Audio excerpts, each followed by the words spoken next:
Bonjour à tous, ça me fait plaisir de vous retrouver le temps de cette petite vidéo quotidienne. J'aimerais vraiment vous raconter un petit peu une confidence, on va dire. Bon, je sais que je fais que des confidences avec vous depuis le début sur ces vidéos, mais disons que voilà, c'est quelque chose qui m'a travaillé aujourd'hui et j'avais envie de vous en parler. C'est au sujet évidemment de ma sœur jumelle.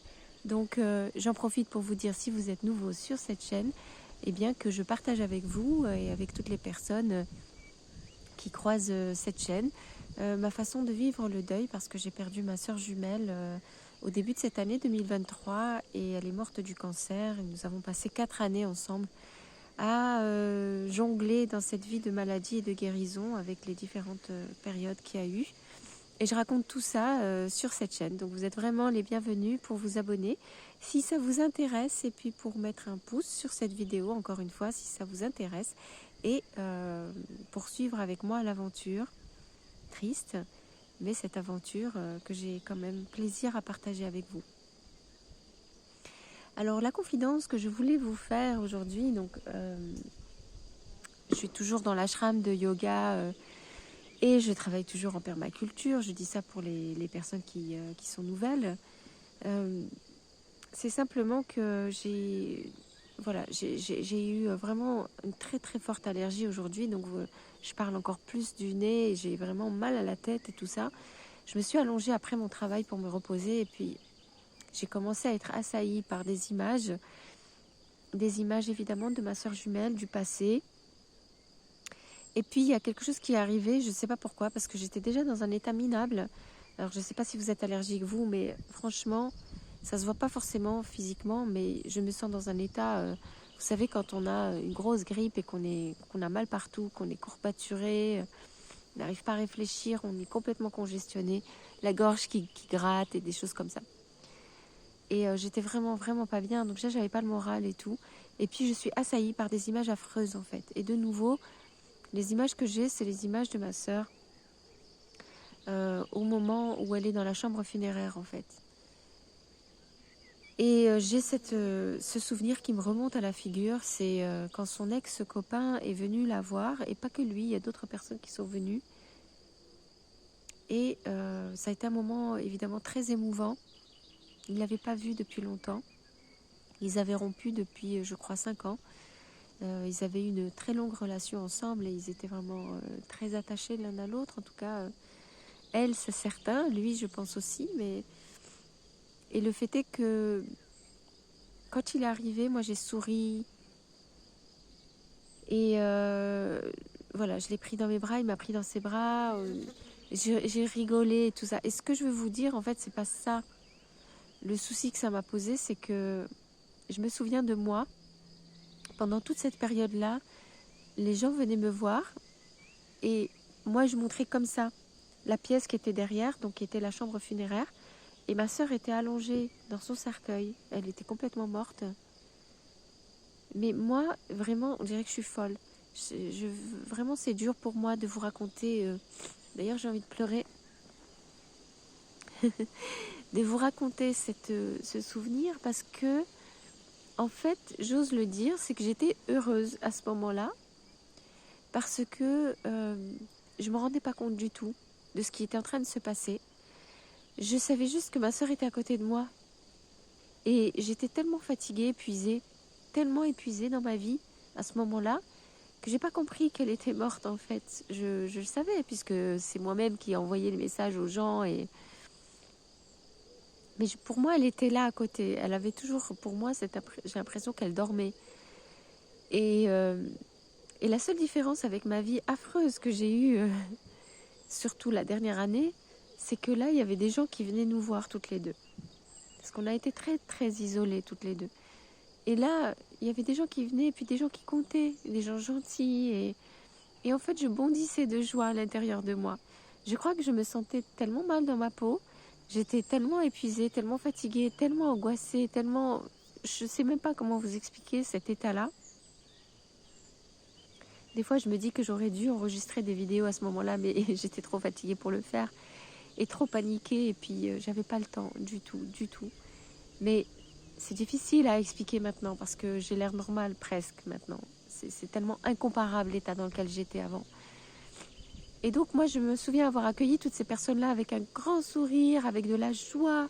Je riais, dès qu'on me disait quelque chose, j'étais comme survoltée en montrant la pièce derrière, en disant mais oui, elle est là-bas, vous pouvez aller la voir.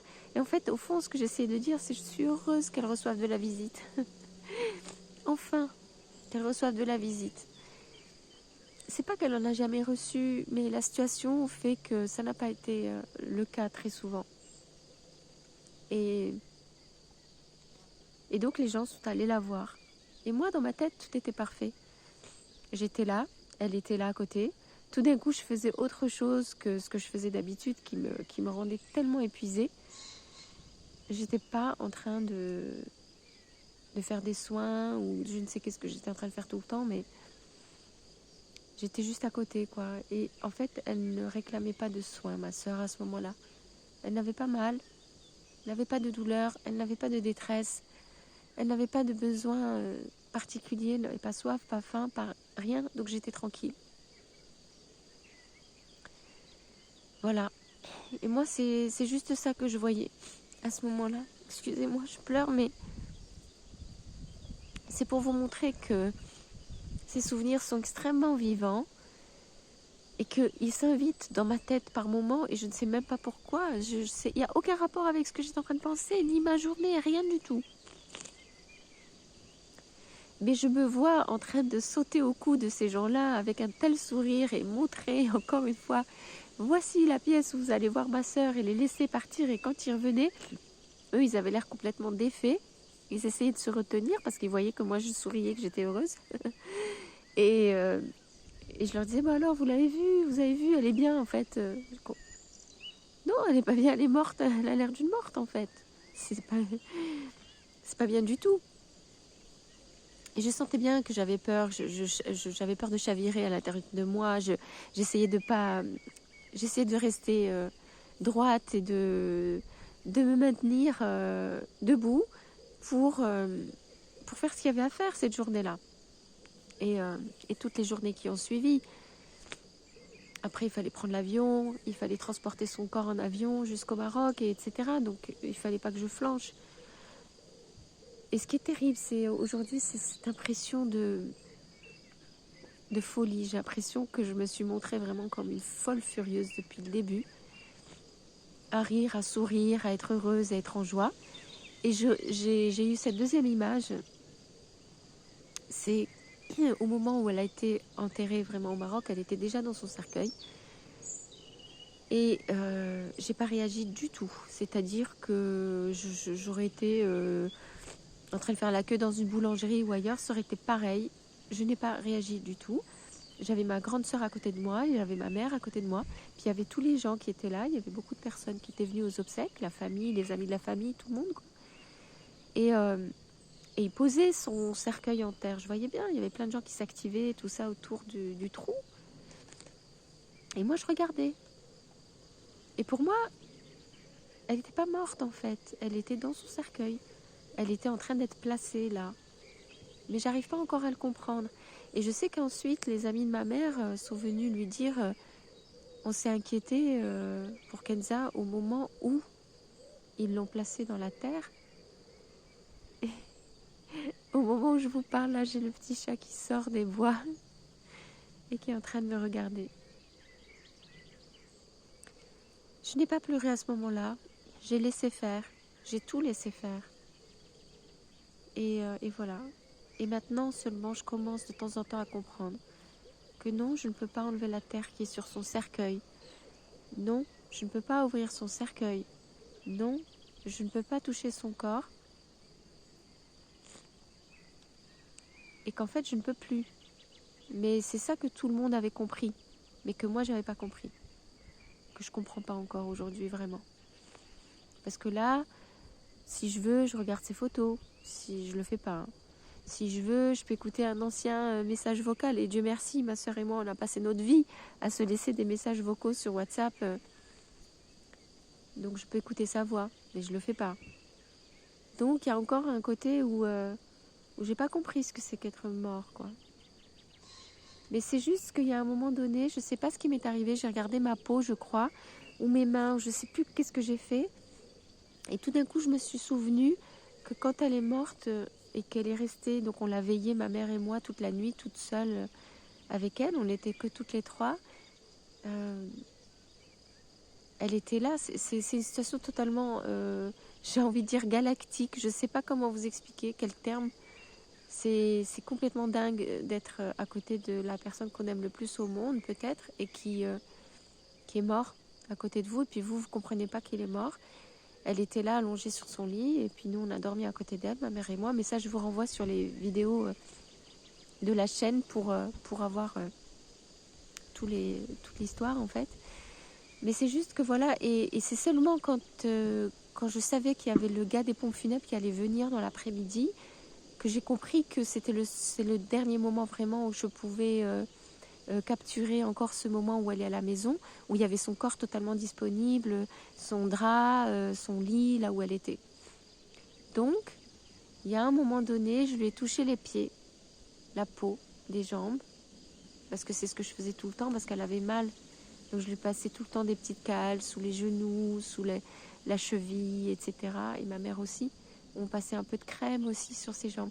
Ses jambes étaient glacées à ce moment-là. J'ai bien compris qu'il y avait un problème. Mais c'était toujours elle.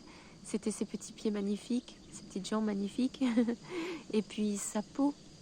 Et je l'ai quand même fait. Et heureusement, je suis heureuse d'avoir été guidée pour faire ça. Parce que si je ne l'avais pas fait là, aujourd'hui, je serais vraiment mal. Dans ma tête, je me dis, je l'ai quand même serré contre moi. C'est vrai aussi qu'à un moment donné, je suis montée sur son lit et je me suis allongée à côté d'elle. C'est vrai qu'à ce moment-là, ça m'a un peu fendu le cœur parce que je me suis dit, tu vois, à ce moment-là, quand tu étais vivante, je ne pouvais pas le faire parce que monter sur ton lit provoquait des douleurs partout. Ça déstabilisait tout le matelas, donc ce n'était pas possible que je fasse. Et je savais ô combien elle aimait que je monte à côté d'elle et que je me mette à côté d'elle pour faire la sieste. C'est quelque chose, je crois, qu'elle aimait le plus que je fasse, et je le faisais quasiment jamais. Et après, on pouvait plus parce qu'elle était trop douloureuse. Et donc là, je l'ai fait. Je suis montée sur le lit, je me suis allongée à côté d'elle et c'était tellement confortable. Bien sûr, parce qu'elle n'avait plus mal, parce qu'elle ne bougeait pas. Mais moi, je voyais toujours pas qu'elle était morte. Je me suis allongée à côté d'elle, ça m'a fait du bien. J'étais heureuse. Et j'avais l'impression qu'elle était heureuse, elle aussi. Et puis voilà. Donc c'est pour vous dire que même pendant l'enterrement, j'ai souri à tout le monde, à toute la famille, tous les amis qui sont venus. J'ai pris l'avion. J'ai quitté mon... Franchement, j'ai l'impression d'avoir quitté mon cachot, d'être revenue sur la planète Terre. Et je regardais tout avec des yeux hallucinés de quelqu'un qui a été emprisonné pendant 4 ans. Alors ça aussi, je vais l'expliquer parce que sinon vous allez penser que j'ai pas été torturée ou quoi, mais j'ai tellement souffert pendant cette période. À côté de ma sœur, j'ai tellement souffert que c'est indicible presque. Et je voyais tout le monde, donc je souriais. Les gens ne pouvaient pas comprendre pourquoi je souriais. Je venais de perdre ma sœur jumelle, elle était morte, on était en train de l'enterrer et moi je souriais. J'étais heureuse de voir la vie, heureuse de sortir de mon cachot, heureuse d'être à côté de ma sœur et de retrouver ma famille, les amis, tout le monde. Et je ne comprenais pas. Voilà. Et je sens bien que c'est seulement à partir de maintenant ou bientôt que vraiment le deuil va commencer. Ça me fait peur, vraiment, ça me fait peur. Alors je vais couper cette vidéo maintenant parce que j'ai vraiment envie de pleurer et qu'il y a le chat qui vient vers moi et j'aimerais qu'on passe ce petit moment ensemble, le chat et moi. En tout cas, voilà, je sais pas si ça vous est arrivé à vous aussi de sourire comme ça alors que vous avez l'être aimé qui est à côté de vous et qui est mort. Comment vous avez réagi, vous, le jour de la mort, le jour des pompes funèbres, le jour de l'enterrement, si ce n'est pas en même temps? Dites-le moi dans vos commentaires, ça me fera du bien. Voilà, je vous souhaite de prendre soin de vous en attendant, de tenir le coup. Je vais essayer de faire mon maximum aussi. Et je vous dis à très vite pour une prochaine vidéo.